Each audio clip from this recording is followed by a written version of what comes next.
Timeta, mirë se erdhe. Do doja të anisja këtë bisedë pikërisht me apelin të cilin keni bërë dje, në fakt ku keni kërkuar nga qytetarët që të kenë kujdes dhe të mos ndezin zjarre në pyje, në fusha dhe në hapësirat të tjera. Pikërisht për faktin se tani jemi në stinën e verës dhe temperaturat janë më të larta dhe ndikohet me lehtë edhe në këtë aspekt. Faleminderit për ftesën.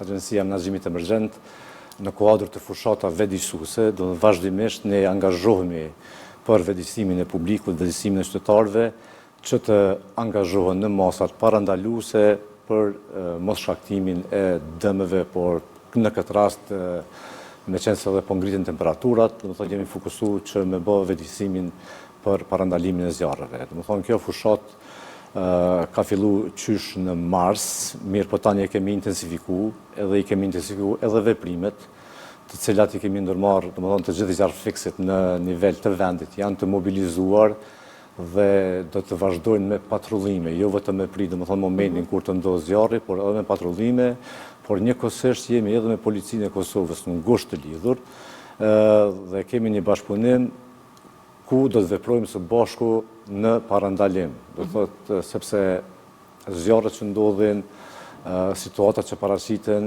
shkaktojnë rrezik të përgjithshëm të pronës, pasurisë qytetarëve, por e kemi cekë dhe do të prapë me ritheksu sepse këto vepra janë të dënuara me ligj.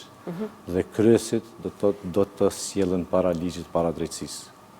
Pikërisht janë të dënuara me ligj. Ne kemi parë zjarret të cilat ndodhin rëndom në zonat malore dhe tash sa janë dënimet për zjarrvënësit e qëllimshëm. Po, dënimet janë edhe me gjoba, por edhe me burgim.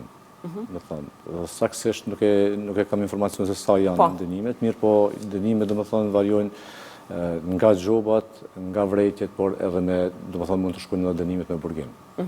Ka pasur, nëse flasim për vitin e kaluar, apo nëse keni statistika dhe për vitet e mëparshme, cilat kanë qenë periudat kur më shumë ti ka pasur rastet të identifikimit të personave të tillë?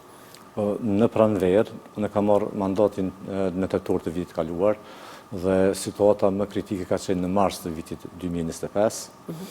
Dhe më thonë, janë identifikuar disa persona të cilët kanë vënë zjarrvënie të qëllimshme dhe informacionet i kemi dërguar në polici dhe policia pastaj i ka marrë rastet dhe i ka dërguar në procedurë qoftë me kallëzim penal, qoftë edhe me hetim.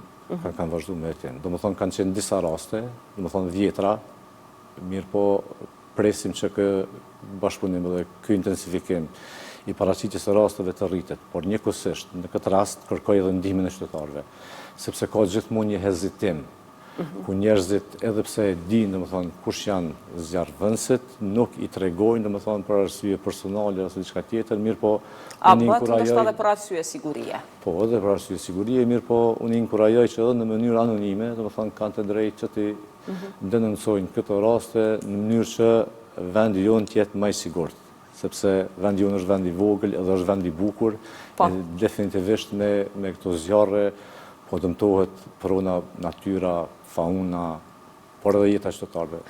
Sa është të vështirë menaxhimi i këtyre zjarreve? Kemi parë zjarre që ndodhin në male, në fusha, në bjeshk, mirë po tash marr parasysh kapacitetet e cilat i keni. Sa është të vështirë menaxhimi i tyre? Po, kapacitetet i kemi të mira të zjarrfikjes. Mirë po ndodh ndonjë situatë, domethënë kur intensifikohen këto zjarre në numër të madh dhe atëherë domethënë rrezikon edhe funksionalitetin edhe të njësive zjarrfikës dhe shpëtimit. Domethënë nëse ju kujtohet në mars vetëm për 3 ditë kemi pas 294 raste. Kështu që ka qenë numër jashtëzakonisht i madh, mirë po të gjithë duhet me qenë të vetëdijshëm dhe të kujdesshëm që mos më vë në rrezik edhe funksionalitetin edhe të njësive zjarrfikës dhe shpëtimit, pavarësisht vullnetit, pavarësisht domethënë punës profesionale që e bëjnë ata çdo ditë, sepse nuk janë vetëm zjarrfikës, ata janë edhe shpëtues. Do thotë merren edhe me trajtimin ose me intervenimin në raste të ndryshme, qoftë në shpëtimin e jetës së njerëzve në ujëra, qoftë nga aksidentet dhe e shumë raste tjera, do thotë gjithmonë janë të angazhuar për që dojnë ndihmë qytetarëve, mirë po kur ka masovitet të zjarreve, atëherë do të thonë vihet në rrezik edhe funksionaliteti i këtyre njësive pavarësisht vullnetit mirë. Kemi parë shumë herë që ka ndërhyrë edhe këfori pikërisht për shuarjen e zjarreve në lokacionet e caktuara. Tash nëse flasim se cilat janë lokacionet më të rrezikuara ose në bazë të statistikave që keni, cilat janë vendet ku më së shumti ka zjarre?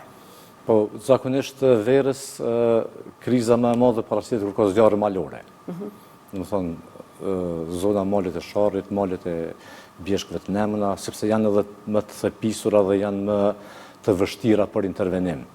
Do thotë kur ka zjarre fushore, do thotë menaxhohen më lehtë, sepse intervenimi me automjete është më i lehtë.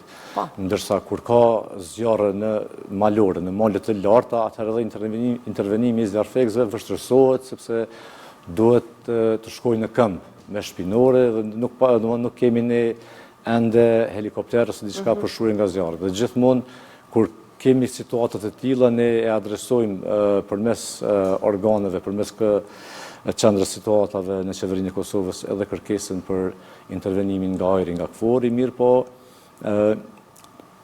gjithmonë ka hezitim për shkak se derisa nuk rrezikohet drejt për drejt jeta ose prona e dikujt, domethënë nuk intervenojnë. Kështu që kjo është një mungesë, një hapësirë, një zbrastir që në të ardhmen jemi duke shiqur se si me plotsu. Jemi të e bëni studim që ndoshta edhe me zhvillimin e teknologjisë, qoftë me të dronëve për shurjen e zjarrit, por edhe pse jo Republika e Kosovës do të ketë kapacitetet ajrore. Sa do të jetë e mundur kjo? Është teksuar disa herë në fakt që duhet të ketë përdor sistemin ajror. Sa do të jetë e mundur nëse flasim për aspektin financiar të arrihet kjo? Po kjo është një program qeveritar që duhet të përfshihen qoftë ushtria, qoftë emergjencat mjekësore, qoftë edhe zjarrfeksit ose agjencia në këtë rast. Mirë po është e mundur, domethënë në të ardhmen besoj që duhet të kemi këto kapacitete. Do të flasim pak për bashkëpunimin. Sa keni bashkëpunim me vendet e rajonit në këtë rast me Shqipërinë dhe Malin e Zi, të cilat pothuajse ballafaqohen me problemet e njëjta të zjarreve, ashtu siç ballafaqohem edhe ne? Ne kemi një bashkëpunim ndërkombëtar shumë të mirë, domethënë edhe me mekanizmin evropian të mbrojtjes civile, domethënë jemi edhe përfitues të disa projekteve nga Bashkimi Evropian. Mirë po edhe në aspektin bilateral kemi marrëdhënie shumë të mira edhe me vendet e rajonit, me vendet fshinje, mirë po edhe përtej rajonit, po sa i përket Shqipërisë dhe Malit Zi kemi raporte shumë të mira, kemi pasur edhe ushtrimet e përbashkëta, mirë po edhe e kemi një kujdes të shtuar të zjarret malore, do thotë sepse emergjencat ose zjarret nuk njohin kufi. Kështu që kam qenë në vizitë edhe në Shqipëri edhe në Malë të Zi dhe kemi koordinuar disa aktivitete, veprime se si të reagojmë në rast të shfaqjes së këtyre situatave. Mirë po, jemi të përfitues edhe të një programi të sistemit të paralajmërimit të hershëm që kemi instaluar së bashku me Malin e Zi dhe Shqipërinë, i cili quhet NFES. Dhe kështu që kemi domethënë edhe koordinimin digital, por në njëjtën kohë domethënë edhe koordinimin fizik me ta. Sigurisht që agjencia ka edhe çështje të tjera, po ashtu është problemi i mbrojtjes së pyjeve, është problemi që përfshin po ashtu nga zjarrvënia, është edhe ndotja e ajrit dhe çështjet e tjera. Sa ka specifika kjo çështje? Po, definitivisht, do të thonë që ne si agjencion identifikohemi më shumë si zjarrfekës. Po. Sepse situata e tillë, do të thonë rastet e zjarreve janë ato të cilat e vejnë më shumë në pa agjensi. I bie kjo që pranvera dhe vera që kanë më shumë punë për ju. Më shumë punë.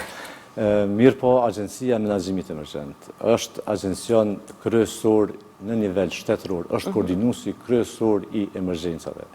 Do thotë misioni jonë është udhëheqja e përpjekjeve shtetërore në parandalim, gatishmëri, reagim dhe rimekëmbje. Do thotë agjencia si fushveprim nuk e ka vetëm zjarrfikin. Zjarrfikja është vetëm një komponent. Do thotë ne jemi në mosat e parandalimit, ne merrim me vlerësimin e rrezikut, me zvoglimin e rrezikut, merrim me organizimin e ushtrimeve, me hartimin e programeve të ushtrimeve nivelit kombëtar.